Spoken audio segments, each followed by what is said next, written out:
नमस्कार मित्रों। अपनी नई श्रृंखला पौराणिक इतिहास के पात्र में आज हम जिस पात्र की कहानी पढ़ेंगे वह है हिरण्यकश्यपु, जो कि लगभग 3200 ईसा पूर्व की कथा है। देव और असुर आरंभ में मात्र सत्तात्मक समाज थे। इनके प्रारंभिक इतिहास में इन्हें कश्यप नाम के ऋषि से विभिन्न पत्नियों द्वारा उत्पन्न बताया गया है। विभिन्न कुलों की माताओं का वर्णन है। कश्यप के दिति से दैत्य की उत्पन्न हुए, अदिति से आदित्य, दनु से दानव। इंद्र से हारने के बाद असुर उत्तरी ईरान में उतर गए थे, जो बात हम पहले कर चुके हैं। वहां उनका विशाल प्रदेश बना। लगभग 3200 ईसा पूर्व में ईरान में असुर राज की पत्नी दिति ने 2 प्रबल प्रतापी पुत्रों को जन्म दिया।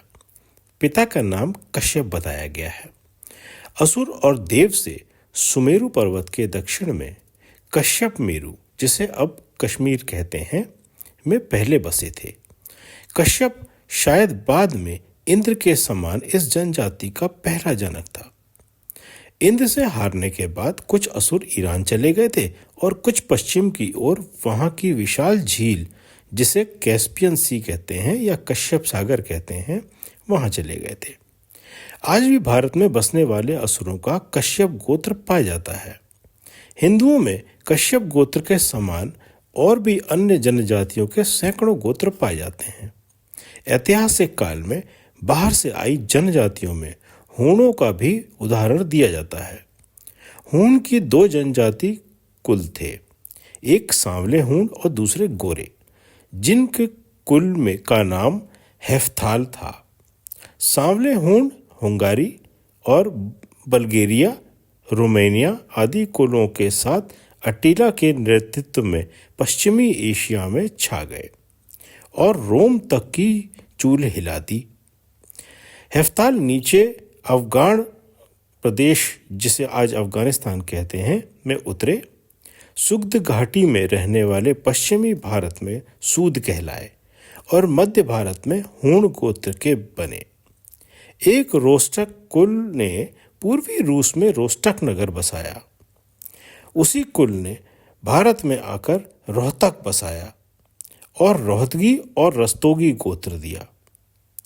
जो हेफ्ताल अफगानिस्तान में रहे और बाद में मुसलमान हो गए, वह अब्दाली कहलाए।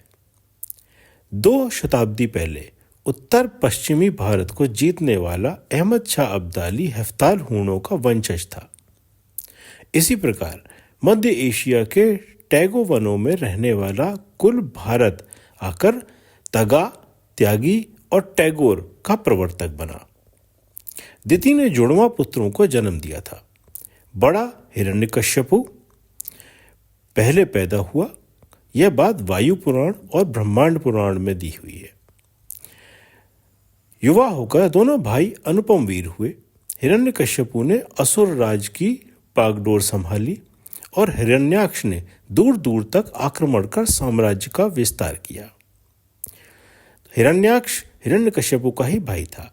हिरण्याक्ष ने उत्तर पूर्व में देवलोक पर चढ़ाई की और अमरावती को जीत लिया। देव सभा आहूत की गई और उसने हिरण्याक्ष को अमर विजयी और प्रबल प्रतापी बताकर सर्वोच्च सम्मान दिया। तब वह संतुष्ट हुआ और उसने देवलोक देवों को वापस कर दिया। दक्षिण अभियानों में विजय प्राप्त करता हुआ हिरण्याक्ष फारस की खाड़ी तक जा पहुंचा। वहां जल में विचरण कर उसने इधर उधर के द्वीप जीतने प्रारंभ कर दिए। वह ऐसा विलक्षण वीर था कि जल युद्धों में भी सरलता से विजय प्राप्त करता रहा।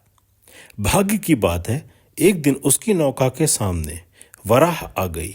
वेल मछली उसे देखकर वह साहसी डरकर नहीं भागा, बल्कि उसने उसका भी शिकार करना चाहा। उसने तरह तरह के अस्त्र जैसे गदा, शक्ति, परशु उस वराह पर चलाए, जिससे वह क्रोधित हो गया।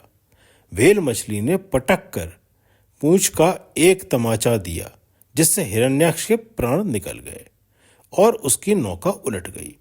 यह बात पद्म पुराण और भागवत पुराण में दी हुई है।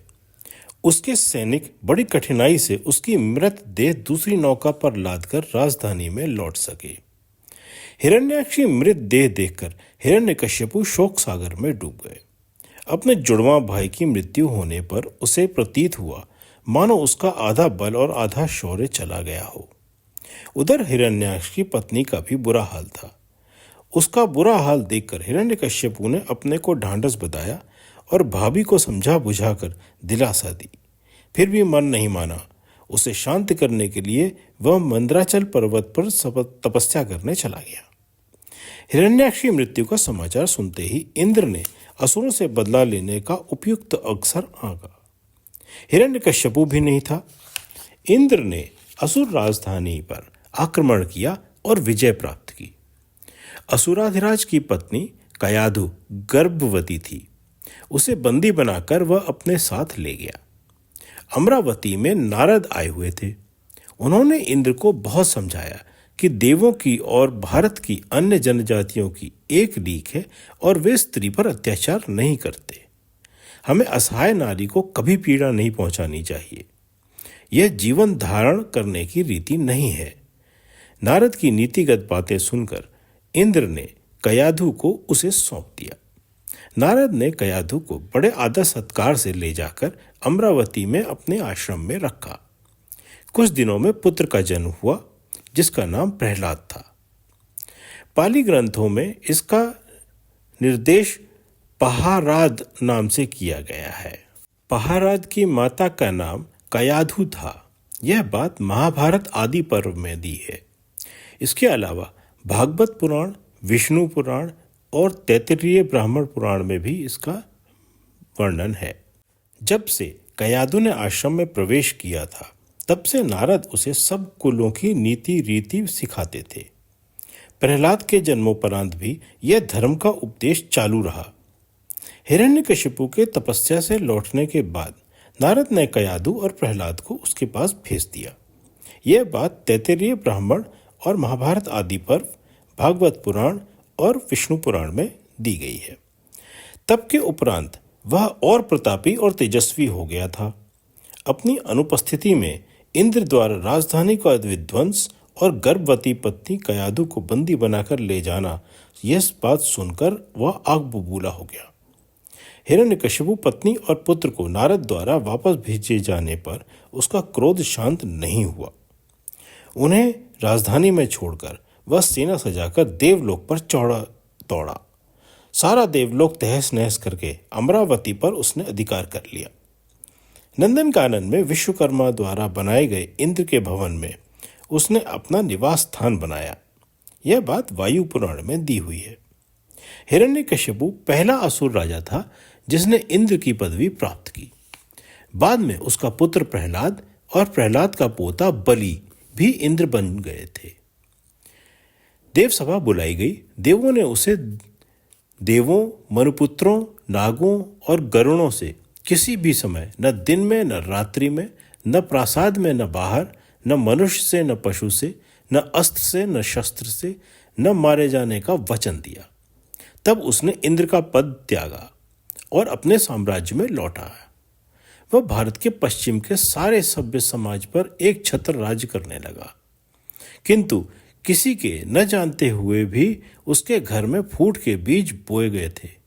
कयाधु और प्रहलाद में जो नारद के धर्म के संस्कार डाले थे वे पनपते रहे। वे भृगु की शिक्षा से अलग थे। हिरण्यकशिपु ने उनकी शिक्षा के लिए भृगुकुल के शर्ण और अमर्क उनके आचार्य बनाए, किंतु वह उनकी सीख पर ध्यान नहीं देते थे। पिता और पुत्र में विरोध भावना उत्पन्न हुई। पुत्र ने पिता का सम्मान देने में कोई कसर नहीं रखी, किंतु पिता ने पुत्र पर अनेक अत्याचार किए। यह बात भागवत पुराण, हरिवंश पुराण, लिंग पुराण और मत्स्य पुराण में दी हुई है। सारा असुर राज्य दो दलों से में विभक्त हो गया।